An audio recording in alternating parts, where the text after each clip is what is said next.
Instagram వేదికగా ముగ్గురు మైనర్లకు మోసగాళ్లు వలవేశారు. మాయ మాటలతో బెంగళూరుకు తరలించేందుకు యత్నించారు.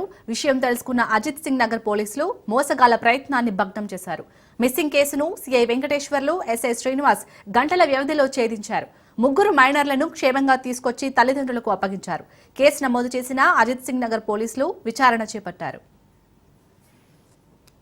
గత రాత్రి 11:30 ప్రాంతంలోని న్యూ ఆర్ఆర్పేట నుంచి ముగ్గురు మైనర్ బాలికలు మిస్ అయ్యారని చెప్పి మాకు కంప్లైంట్ వచ్చింది. దీని మీద వెంటనే అజిత్ సింగ్ నగర్ సిఐ గారు టీమ్స్ ఫామ్ చేశాము. అలాగే సబ్ డివిజన్ నుంచి కూడా టీమ్స్ ఫామ్ చేసి అమ్మాయిలు ఎక్కడికి వెళ్ళిపోయారని చెప్పి వెతకడానికి టీమ్స్ ఫామ్ చేశాము.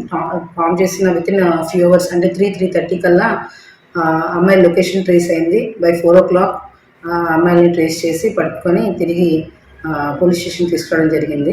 మైనర్ బాలికలు కావడం వలన వాళ్ళ వివరాలన్నీ కూడాను పూర్తిగా తెలియజేయడానికి అవ్వదు. తదుపరి విచారణ జరుగుతూ ఉంది.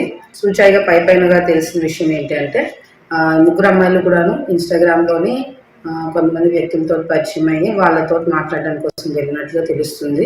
ఇంకా పూర్తిగా విచారణ చేస్తున్నాం. బెంగళూరులో అదేం కాదండి, అదంతా తప్పు. మీడియాలో వస్తున్న ఆ కథనాలు కరెక్ట్ కాదు. మేము ఇంకా విచారణ చేస్తున్నాము. ఆ కథనాలు అయితే కరెక్ట్ కాదు. వీళ్ళు ఇన్స్టాగ్రామ్లోనే వీళ్ళకి ఒక 6-7 months నుంచి పరిచయం ఉంది. ఆ పరిచయం మీద ఆ ఫ్రెండ్స్ దగ్గరికి వీళ్ళు వెళ్ళారు. వెళ్ళింది ఎందుకు ఏంటి అన్నది ఇంకా విచారిస్తాం. అవతల వ్యక్తులను కూడా పట్టుకోవడం జరిగింది. అమ్మాయిలు ఇచ్చే స్టేట్మెంట్ బట్టి వాళ్ళ మీద కేసు కట్టి దీనిలోని ఇద్దరిని ప్రస్తుతానికి విచారిస్తున్నాము.